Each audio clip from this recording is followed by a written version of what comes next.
Hey guys, welcome to Baka Burrito. I'm Devin. And I'm Max. And on this installment of Breakfast Burrito, as you can see, we're going to co-op a special topic. I don't know if you can tell by our background, but we're going to be talking about the tragic adaptation of Berserk. Specifically 2016 and 2017, Max's favorite anime ever. Originally, we both wanted to do an individual video on this, but since we both have a lot to say about it, we decided why not just roast it together. Yeah, I guess so. So I want to go ahead and narrow this video down. The first thing we're going to be talking about is the art style, and that also includes sound effects. And then we're going to talk about why Berserk is so difficult to adapt. So, alright, so we can go ahead and get started on the artwork. So, talking about the manga itself, Berserk is a lot of line work, a lot of shadows, a lot of simplified backgrounds, unless like it's important, but the backgrounds are simplified to show motion, not emotion, motion. Although he uses heavy line work to show emotion as well. And that's just something that gets lost in translation, especially with the jump to 3D.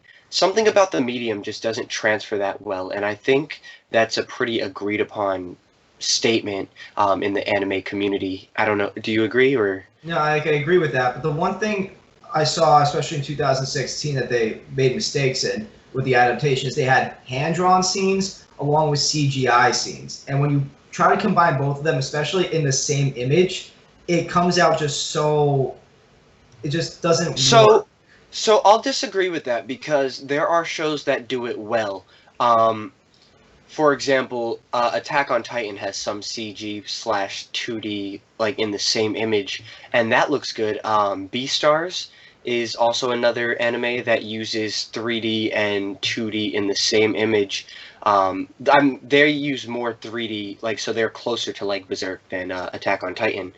But we know I dislike Attack on Titan, right? I'm very vocal about that.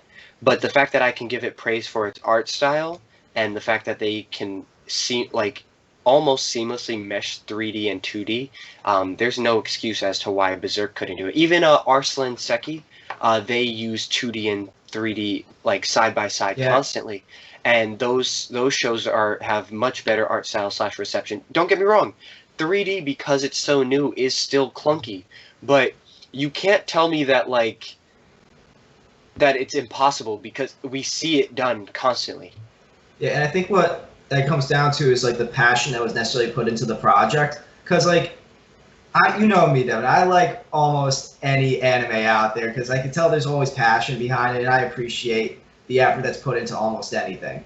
But in Berserk 2016, I don't really see any of that. I get like some people they're trying, like there's a bunch of new people who don't know what they're doing, but I felt like no one really read the manga. No one really like embraced the real spirit of Berserk, and that is easily seen though in like the effort that's put into like the actual animation in of itself. Or I feel like if well no, I definitely agree like with the animators and like the directors, but I feel like the only people that read it were the people that wrote the story, like wrote down the storyboard, and then like everyone else was like, like it'll make us money. Berserk's popular. Let's try out this again. So I guess before we get too into ripping Berserk, right? It's important to note that there were a bunch of production issues, and I think it seems to be a running theme with shows that we talk about. Production issues really kill a show. It's almost like if you don't have a very, distinct plan of attack, the show's going to come out poorly. Yeah, and you could definitely see that. There was one chapter, that was animated and co-directed by, I believe it was actually the writer of Berserk, like he was part of it. I don't remember what episode it was, but it was the one with the mansion, the creepy dog, and the horse that we will not get into. Like, so he was consulting for that episode. You could see in the action sequences of it and the movement, it stands above the rest of the episodes overall in terms of just like camera work and how the character acts. Except for that horse. The thing about that is though, like, it doesn't help, It's like you can only do so much. At that point, I think that's about episode 4 or 5. you're already 4 or 5 episodes into your 12 episode season. That's a third, at least a third, rather. That's almost half.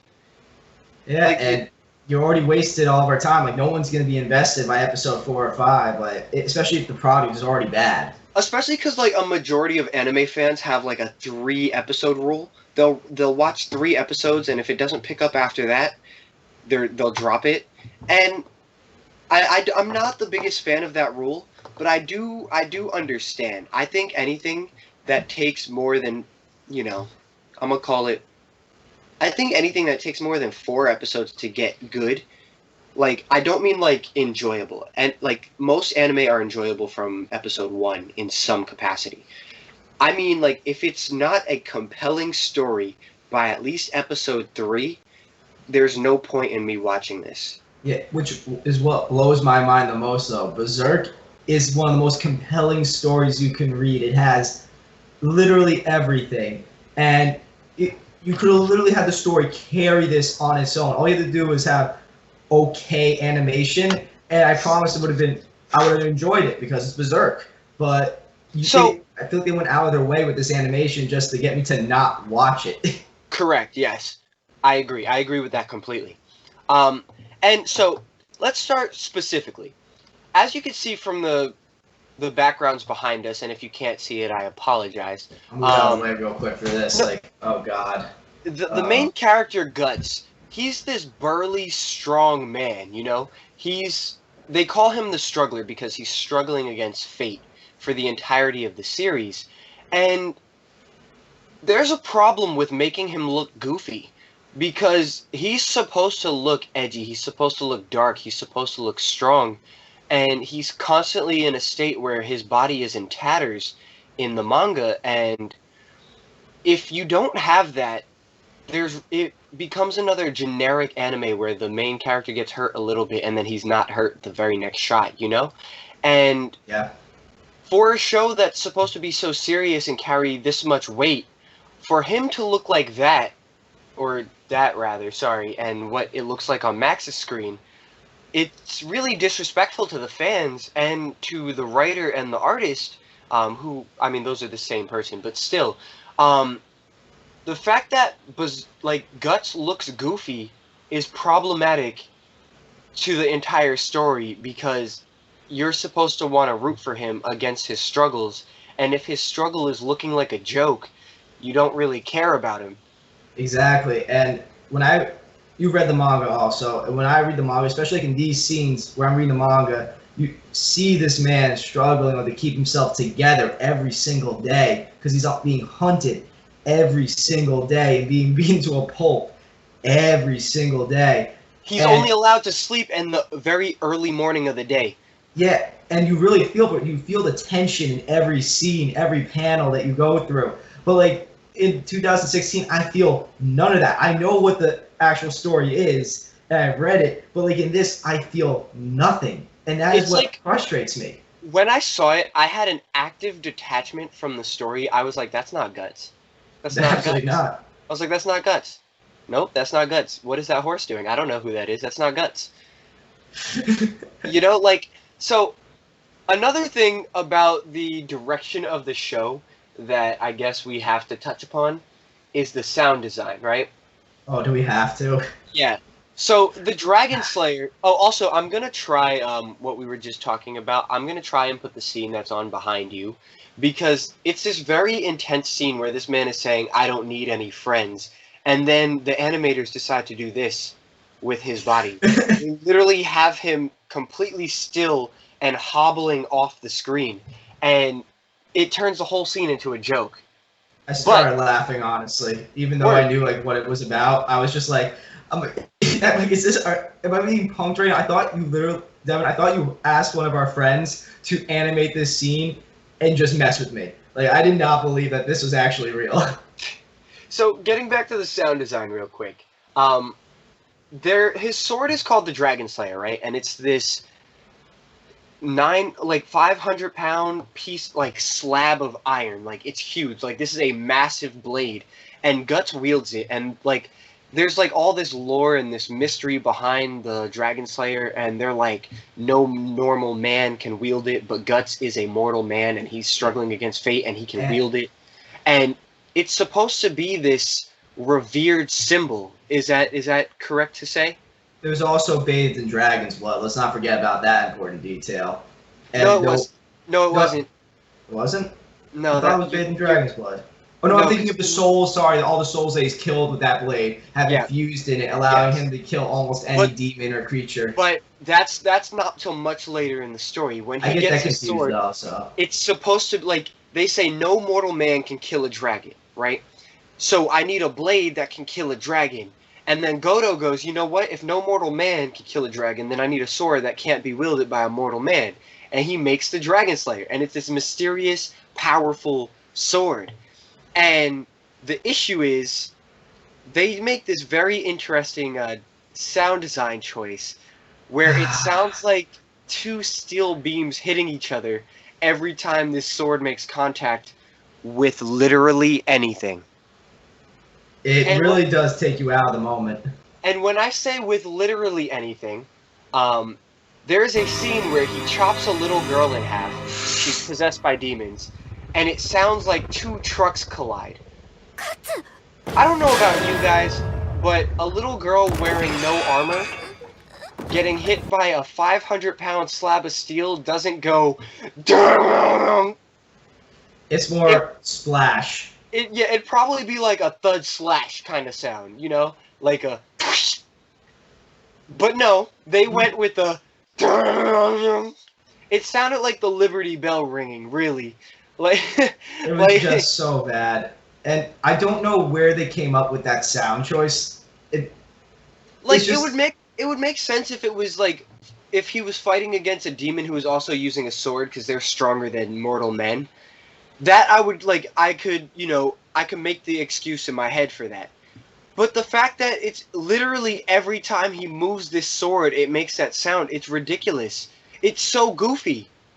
And the most disappointing part of it, though, is that when it's especially not even in contact with metal, it takes you out of the moment. Like, the few intense moments there actually are in 216, and by the way, there are very few moments I feel any intensity, but, like, the one or two moments I actually feel it, when I hear, like, this sound, especially when it doesn't make sense, I'm so confused. I'm like, that he's just, like, hitting somebody that's made of flesh. How does the sword make that sound? Or bones.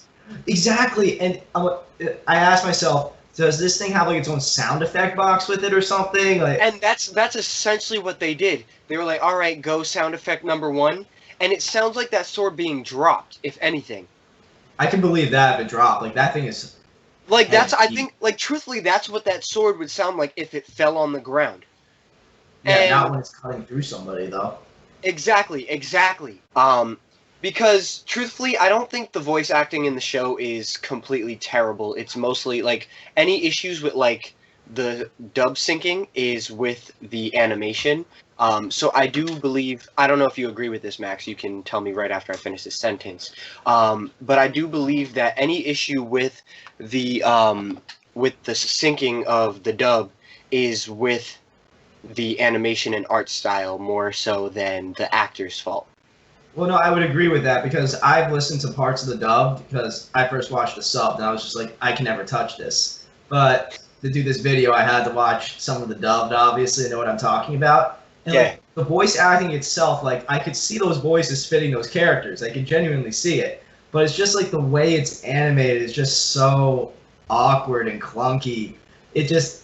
Even the sub doesn't work with the voice acting. It's so bad all around, and I sit there like, how do you take something that is literally one of the greatest mangas of our generation and give it that? That's the thing, though.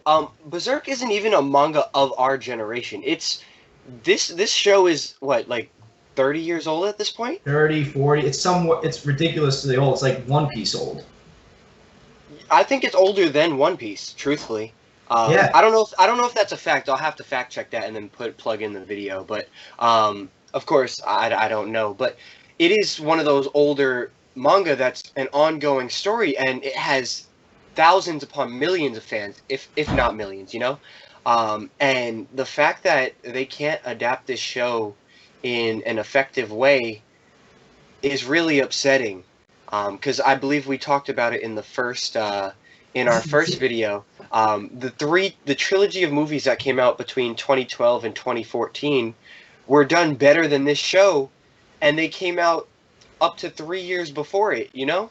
And it's crazy though, because I think where a lot of the problems with 2016 started, I'm not even giving it the title Berserk because it doesn't deserve it, but it comes out with like the original director who the only thing he main directed was some sort of chibi anime. Yes. And I was just like, how do you give an anime that is one of the darkest things I've ever seen to a man whose only experience is, let's do some cute chibi stuff? I'm sorry, Berserk and chibi don't go together. He was also a guest director on something else that was a little more serious. But so listen, I'm all for giving someone a shot, giving someone a chance, but not Maybe with not something. Berserk. Exactly, not with something that means so much to so many people. I will say, okay, so one positive that I have to give it is the Nosferatu Zod fight in the like when they're in the graveyard with all the swords of the Band of the Hawk. Yeah. That has very good fight choreography, but it's immediately ruined by the fact that they have the camera doing this for the whole fight. Like they made some really weird choices. They decided to make it an earthquake camera. Which I don't get. They wanted to save money on animation, so a lot of their movement is very clunky. The sound design is awful. And so I guess for sake of let's stop crapping on the show, let's talk up the manga. Can I just say one more thing about the show? Absolutely. One more thing. And you Yes. No, when they released 2017, I thought, okay, maybe they've learned from their mistakes. I was hopeful. Maybe this will be so good it'll cancel out 2016. No. They doubled down, no, tripled down on the animation, and it was even worse. I didn't know how it could get even worse. And I'm just sitting there after the first episode. I teared up a little bit because I felt like, are they ever going to make a good adaptation of my favorite arcs? Are they going to ever show my favorite fight scenes in good animation? And currently the answer is hell no. So, I will say, if you want a good adaptation of Berserk, hold on one second, sorry. If you want a good adaptation of Berserk, you have the 1998 adaptation, which is phenomenal. The issue is it ends at the eclipse. And then I will also say that the movies that do they end in the same place. The movies that cover the Golden Age arc are also pretty well adapted. They don't quite cover the demon stuff, so like some people get upset at them, but like they're not bad adaptations, and they do excellent things for the character work. But if you want the truest form of this story, and I know there's a lot of people who are like, "Oh, I don't feel like reading manga." If you want one of the best literary stories of all time, like truthfully better than a lot of stuff that we're forced to read in like English class in terms of like this is a classic, the manga really is the way to go. I couldn't agree more with it. What I remember when I first started reading Berserk, I didn't even know what I was in for. Like, no one recommended it to me. I just said, "Oh, Berserk, this looks pretty cool. Like this guy with a big sword." And I literally said, same. In high school, I was like, "Oh, this is a cool name, Berserk. That sounds dope." And then I was like, "Oh," because I had finished Claymore right before I read Berserk. Oh yeah. And Claymore is in the same vein. It's like super dark. But continue. I'm sorry. Yeah, but I was not ready. High School Max was not ready for the dark story that was coming his way. But I found myself every chapter I was reading, I got more and more invested because the characters, so well done and so not relatable, but like you really feel for them. Like you get connected with these characters really easily. Berserk is a very connectable character. He's not the stereotypical. Did you just call him Berserk? Berserk Guts. Wow. Oh my god. It's been one of those days already. But anyway. That's okay. That's okay. Gut. He is Berserk though. You're right.